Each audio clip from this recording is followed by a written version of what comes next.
Berlin, late 1942. A technical office belonging to the Luftwaffe's Research and Procurement Directorate. An engineer named Oskar Lindemann sat at a drafting table with two things in front of him that, by every measure of conventional intelligence work, should not have both existed in the same room.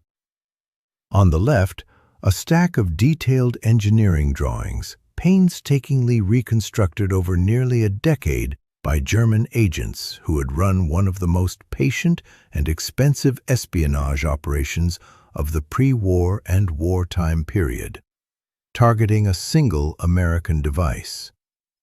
On the right, an actual physical example of that device, a complex assembly of gears, gyroscopes, and optics recovered from a salvaged American aircraft. The device was the Norden bombsight. American newspapers, war bond posters, and even some military training films had spent years building a public mythology around it. The claim, repeated so often it had become a kind of national folklore, that the Norden could place a bomb inside a pickle barrel from 4 miles up. German intelligence had taken that mythology seriously enough to dedicate a sustained, expensive espionage campaign to acquiring it, running an agent for years inside the very company that manufactured the device, smuggling component drawings out a piece at a time until German engineers had assembled, on paper, what they believed was a complete picture of America's most closely guarded technical secret. Lindemann had spent weeks with both the drawings and the physical example. He understood the mechanism completely. The gyroscopic stabilization, the analog computer that calculated wind drift and aircraft speed and translated them into a release point, the optical sight that let a bombardier track a target through the bombsight's telescope while the mechanism did the calculating.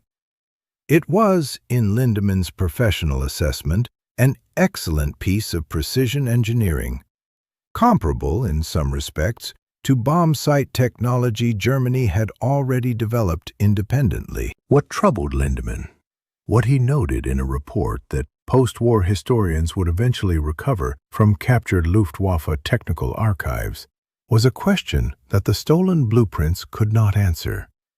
If German bombsight technology was, by his own assessment, roughly comparable in mechanical sophistication, why did American daylight bombing campaigns, however costly and however imprecise in practice they often proved to be, operate at a scale and a sustained tempo that nothing in the Luftwaffe's own bombing doctrine could match? He had the machine. He had the blueprints. He did not have the answer. And the answer, as it turned out, was never inside the box at all. Hold that thought, because the story of the Norden bombsight is not really a story about a machine. It is a story about how a piece of equipment became a myth, how German intelligence chased that myth for nearly a decade, and how the actual American advantage was sitting in plain sight the entire time, in a training program, a maintenance system, and an institutional decision about who got access to a tightly controlled piece of technology and why. To understand what Lindemann was missing, you need to go back to where the Norden bombsight came from, and to understand that almost everything the American public believed about it during the war was, at best, a significant exaggeration. Carl Norden, a Dutch-American engineer, had begun developing precision bombsight technology in the 1920s, working initially with the U.S. Navy before his designs were adopted by the Army Air Corps in the 1930s. The device he produced was, by the standards of its era, a genuine achievement in analog mechanical computing, a gyroscopically stabilized platform combined with a telescopic sight and a mechanical calculator that accounted for altitude, airspeed, and wind drift to determine the precise moment a bombardier should release his payload. The Army's marketing of the device, beginning in the years before American entry into the war and accelerating dramatically afterward, leaned heavily into a narrative of near-magical precision. The phrase pickle barrel entered American popular culture specifically through Army publicity material, suggesting a level of accuracy that bordered on the surgical. The device was classified at a level of secrecy that, in practical terms, exceeded almost anything else in the American military's technical arsenal during the early war years. Bombardiers were required to take an oath specifically regarding the Norden's secrecy. Air crews carried orders, reinforced repeatedly in training, that the bombsight was to be destroyed before an aircraft could be allowed to fall into enemy hands intact. A directive taken seriously enough that crews practiced the destruction procedure as part of standard training. This level of operational secrecy, layered onto an already compelling public narrative of pinpoint accuracy, created exactly the kind of target that German intelligence found irresistible. Beginning in the 1930s, a German-American engineer named Hermann Lang, working inside Carl Norden's own manufacturing company in New York, began systematically copying technical drawings and smuggling them to German intelligence contacts, an espionage operation that ran for years, surviving multiple close calls, eventually becoming one of the most significant technology theft cases the FBI would investigate and prosecute in the pre-war period, once it was finally uncovered in 1938 and 1939. By the time the operation was broken up, German intelligence had assembled a substantial technical picture of the Norden's internal mechanism. And this is the detail that makes the entire story worth telling. Because Germany's own bombsight technology, developed independently and represented primarily by a device called the Luftfernrohr 7, was not meaningfully inferior in raw mechanical sophistication to what German agents had spent a decade trying to steal. The mechanism was never the actual gap. The combat reality of precision daylight bombing, once American bomber crews actually began flying missions over occupied Europe in 1942 and 1943, diverged sharply from the pickle barrel mythology in ways that the U.S. Army Air Forces understood internally far better than the American public did. Bombing accuracy in actual combat conditions, at altitude, under flak, in formations sometimes obscured by cloud cover or smoke, with bombardiers operating under the stress of enemy fighter attacks and anti-aircraft fire, fell dramatically short of the pickle barrel standard. Studies conducted after the war, examining strike photography and bomb damage assessment from major campaigns, found that a significant percentage of bombs dropped during many missions landed well outside the immediate target area, sometimes by a considerable margin.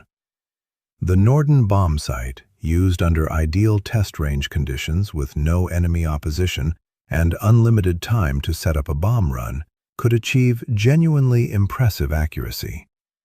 The Norden bombsight, used by an exhausted 20-year-old bombardier at 25,000 feet while his aircraft was being shot at, and the formation around him was taking evasive action, performed considerably less impressively. This is not a criticism of the device or the men who used it. It is the actual operational reality that the American bombing campaign was built around. And understanding why the campaign succeeded anyway, at the scale and sustained tempo that confused engineers like Oscar Lindemann, reading captured equipment back in Berlin, requires looking past the bombsight itself and toward the system constructed around it. That system had 3 pillars, and none of them were a piece of brass and glass sitting in a bomb bay. The first pillar was the training pipeline, and it was, in scale and rigor, unlike anything Germany ever built for its own bombing crews. The United States established dedicated bombardier training schools, most prominently at Carlsbad Army Airfield in New Mexico, and several other sites across the American Southwest, chosen specifically for their consistently clear weather, which allowed training missions to proceed on a predictable schedule that European weather never would have permitted. These schools ran a structured, standardized curriculum that took young men, many of whom had never flown before enlisting, through months of progressively more demanding bombing runs, beginning with stationary practice on bombing range mock-ups, advancing through low-altitude daylight drops in clear conditions, and culminating in high-altitude formation bombing runs that simulated, as closely as training safety allowed, the actual conditions of a combat mission. The Army Air Forces trained tens of thousands of bombardiers through this pipeline over the course of the war, each one certified through a standardized evaluation process that ensured a bombardier graduating from Carlsbad in 1943 had been drilled through substantially the same curriculum to substantially the same standard as one who had graduated a year earlier or a year later. Germany's bombing crew training, by contrast, suffered from exactly the resource constraints and institutional fragmentation this channel has documented in nearly every other comparison between the two air forces. Fuel shortages that worsened dramatically as the war progressed cut directly into flight training hours.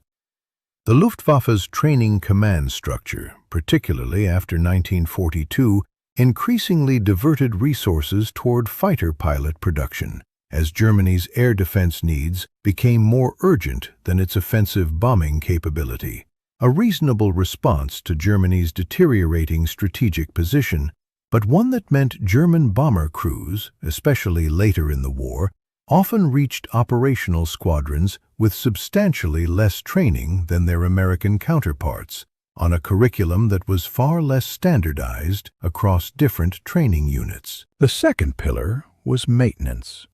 And this is the part of the story that explains why simply possessing a stolen Norden bomb sight, or even a perfectly manufactured German copy, would never have closed the gap Lindemann was puzzling over in his Berlin office. The Norden bomb sight was an extraordinarily precise mechanical instrument, full of delicate gyroscopic components that required careful calibration and were sensitive to vibration, temperature extremes, and the general abuse of military transport and combat conditions. The United States built an entire specialized maintenance infrastructure around keeping these devices functioning to specification. Dedicated bomb sight maintenance depots, specially trained technicians whose sole job was servicing and calibrating these instruments between missions, and a logistics system for tracking, repairing, and replacing components that mirrored, at a smaller scale, the same systemic thinking this channel has traced through American artillery fire direction systems and aircraft production networks. A Norden bomb sight that had drifted out of calibration, or that had a gyroscope subtly damaged by a rough landing, would produce confidently wrong results, arguably worse than no precision instrument at all, because a miscalibrated device gives a bombardier false confidence in a bad solution. The American system addressed this not through better individual mechanics working in isolation, but through a standardized maintenance protocol applied consistently across every bomb group that treated bomb sight calibration as seriously and as systematically as the Army treated artillery fire direction accuracy or aircraft engine maintenance. There is no equivalent body of evidence suggesting Germany built anything comparable in scale or standardization for its own bomb sight fleet, not because German technicians lacked the skill, but because, as with so much else in this comparison, the institutional commitment to building large-scale, standardized maintenance infrastructure around a precision instrument simply was not prioritized at the same level. The third pillar, and the one that connects this story most directly to everything else this channel has documented about American military doctrine, was the formation and tactics built around the bomb sight rather than around any single device or any single individual's skill. American daylight bombing doctrine, as it matured over 1942 and 1943, increasingly relied on a tactic that effectively distributed the burden of precision across an entire formation, rather than depending on each individual bombardier achieving pickle barrel accuracy on every mission. The lead bombardier in a formation, typically the most experienced, most carefully selected man in the group, would identify the release point, and the other aircraft in the formation would drop on his signal, on the theory that concentrating a formation's bomb load onto a target area, even with individual aircraft accuracy varying considerably, would produce better overall results than depending on dozens of individual bombardiers, each independently achieving theoretical precision under combat stress. This is, in its own way, the same systemic philosophy this channel has traced through artillery fire direction centers and Liberty ship production lines.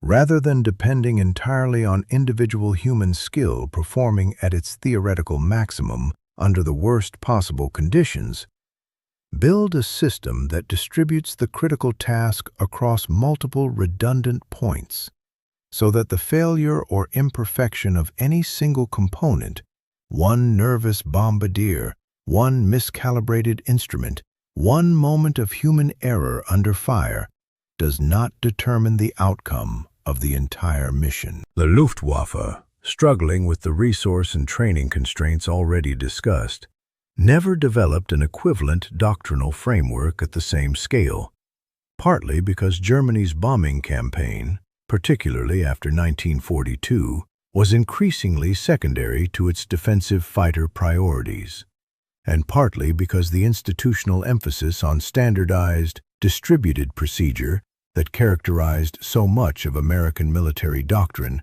was simply not as deeply embedded in Luftwaffe bomber operations. Oscar Lindemann's confusion, sitting in his Berlin office in late 1942, with a perfect physical copy of America's most secretly guarded weapon, and still unable to explain the gap in operational outcomes, was, in this light, entirely understandable. He had stolen the right object and asked the wrong question. The Norden bomb sight, considered purely as a mechanical artifact, was a genuinely impressive piece of engineering, but it was never by itself the source of whatever advantage American precision bombing doctrine actually possessed. It was simply the most visible, most mythologized, most heavily guarded piece of a system whose actual components, the training schools in New Mexico, the maintenance depots tracking gyroscope calibration logs, the formation tactics distributing precision across dozens of aircraft, rather than depending on any single device or any single man, were never stolen, because they were never physical objects that could be photographed or smuggled out in pieces. They were institutional habits built over years that no espionage operation, however patient and well-resourced, could simply copy onto a drafting table. The American public, fed a steady diet of pickle barrel mythology throughout the war, never fully understood this either.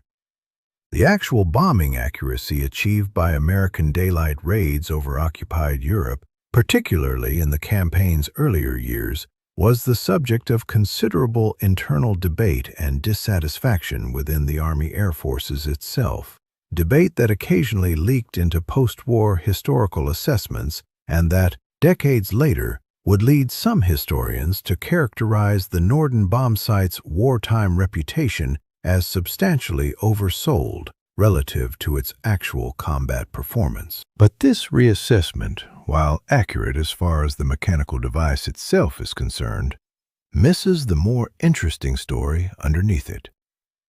The American bombing campaign over Europe whatever its accuracy shortfalls measured against the pickle barrel standard, still achieved a scale, a sustained operational tempo, and a level of crew proficiency that German intelligence, armed with stolen blueprints and a captured physical example, could never quite explain. Because they were looking for the answer in the wrong place. They were looking inside the bombsight. The answer was in the training command, the maintenance depots, and the formation doctrine surrounding it. The same pattern, the same systemic philosophy that this channel has now traced through nearly every piece of equipment America fielded in this war. From a bridge built from 60-pound panels to a jeep 4 men could lift out of a ditch. Carl Norden himself lived to see his device become, briefly, one of the most famous pieces of military technology in American history, and then watched its reputation deflate steadily in the decades after the war, as post-war analysis revealed the gap between the pickle barrel mythology and actual combat performance. He died in 1945, the same year the war ended, reportedly disappointed that the device he had spent decades perfecting had become more famous as wartime propaganda than understood as the genuinely sophisticated, genuinely limited mechanical instrument it actually was. Hermann Lang, the engineer whose decade-long espionage operation had supplied German intelligence with the blueprints Oscar Lindemann was studying in Berlin, was convicted of espionage in the United States in early 1939 and sentenced to 18 years in federal prison. He was released and deported to Germany in 1950 as part of a post-war prisoner exchange arrangement, having spent over a decade in American custody for stealing a secret that, in the end, never delivered what either side believed it would. The Norden bombsight remained in American service for decades after the war, gradually superseded by radar-guided and eventually computer-guided bombing systems that made its analog gyroscopic mechanism obsolete. Surviving examples sit today in museum collections, displayed behind glass as artifacts of a wartime mythology that, examined closely, tells a more interesting story than the pickle barrel legend ever did. A story about how the most heavily guarded secret of a war was never really a secret at all, because the thing that actually mattered could never have fit inside the box the Army was so determined to protect. If you stayed with this story all the way to the end, thank you. That is over 13 minutes of real history, and it means something that you are still here. If this reached you, if the bombardiers who trained for months in the New Mexico desert and flew missions where the textbook precision rarely matched the reality deserve to be remembered, hit the like button. It is the single most effective thing you can do to help this story find the people who care about it. If you are not subscribed yet, now is the time. Hit subscribe and the bell, and you will not miss the next one. I would love to know where you are watching from today. Leave it in the comments. And if someone in your family flew, maintained, or worked anywhere near a bomber crew in the Second World War, tell us about them. These stories survive because people like you keep passing them forward. Thank you.